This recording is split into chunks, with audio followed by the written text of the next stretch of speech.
శ్రీ లక్ష్మీ నృసింహ పరబ్రహ్మణ్య నమః. సెప్టెంబర్ 8వ తారీఖు నుంచి సెప్టెంబర్ 21వ తారీఖు దాకా పరమ పవిత్రమైనటువంటి భద్రాద్రి దివ్యక్షేత్రంలో శ్రీనృసింహ సేవావాహిని వారి ఆధ్వర్యంలో అత్యంత భక్తి శ్రద్ధలతోటి పితృయజ్ఞాన్ని నిర్వహిస్తున్నాం. పితృయజ్ఞం అంటే మహానారాయణ మహారుద్ర హోమాన్ని. ఎవరైనా వారి పితృదేవతలకు సంబంధించినటువంటి గతించినటువంటి పితృదేవతలకు సంబంధించినటువంటి ఉత్తమ గతులు వాళ్ళకు ప్రాప్తి అవ్వాలి అని, ఆ పితృదేవతల యొక్క పరిపూర్ణ అనుగ్రహం కలగాలి అనేటువంటి సత్సంకల్పంతో గోశాలలో గోవుల యొక్క సన్నిధిలో ఈ యొక్క మహాలయ తర్పణ శ్రాద్ధ కార్యక్రమాలతో పాటుగా మహానారాయణ రుద్రహోమాన్ని మనం నిర్వహిస్తున్నాం.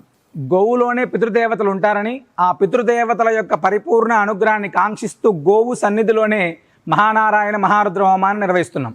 మీరు కూడా మీ గతించినటువంటి పితృదేవతలకు సంబంధించినటువంటి తర్పణ శ్రాద్ధ కార్యక్రమాల్లోనూ అదేవిధంగా మహానారాయణ రుద్రహోమంలో మేము పాల్గొనాలి అనుకుంటే క్రింది నంబర్ని సంప్రదించి యొక్క పితృయజ్ఞంలో పాల్గొనవచ్చు. సర్వేజనా సుఖినో భవంతు.